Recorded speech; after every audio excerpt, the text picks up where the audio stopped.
इस क्वेश्चन में कह रहा है निम्न कण एक ही वेग से गतिमान है, अधिकतम दे ब्रोगली तरंगदैर्घ्य वाला कण है।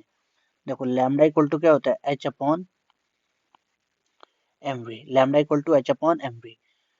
तो h तो यहाँ पे क्या है, नियतांक है, और इसने कह दिया कि एक ही वेग से गतिमान है, तो इसका मतलब lambda is inversely proportional to mass m।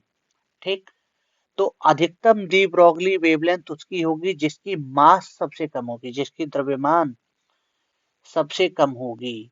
तो सबसे कम द्रव्यमान वाला अगर कोई कण है तो वो है बीटा कण, जो कि इलेक्ट्रॉन के बराबर होता है।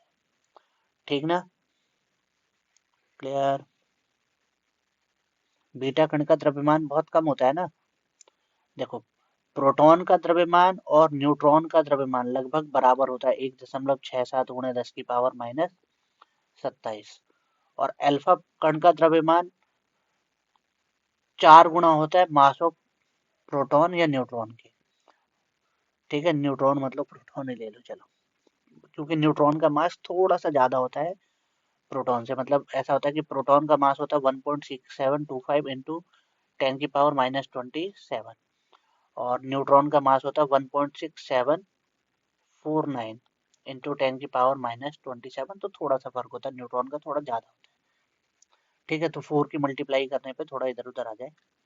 ठीक, तो और बीटा कण का जो मास होता है, बीटा कण का मास तो इलेक्ट्रॉन के बराबर है, मतलब 9 गुणे, वैसे 9.1 होती है, चलो पूरा रियल वाला ही लिख देता हूँ, 9.1 गुणे 10 की पावर माइनस 31 kg। तो देखो कितना ज्यादा है, मतलब मास ऑफ इलेक्ट्रॉन इज, अगर मैं 10 की पावर 27 में लिखूं तो कितना आ जाएगा, 0.00091 गुणे 10 की पावर माइनस 27 kg। अब देख लो क्या हुआ इलेक्ट्रॉन का द्रव्यमान। क्लियर, तो इलेक्ट्रॉन का द्रव्यमान बहुत कम होता है।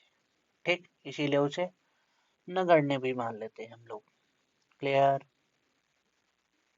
तो इलेक्ट्रॉन का द्रव्यमान सबसे कम है, इसलिए उसकी दे ब्रोगली तरंगदैर्घ्य सबसे ज्यादा होगी। क्लियर।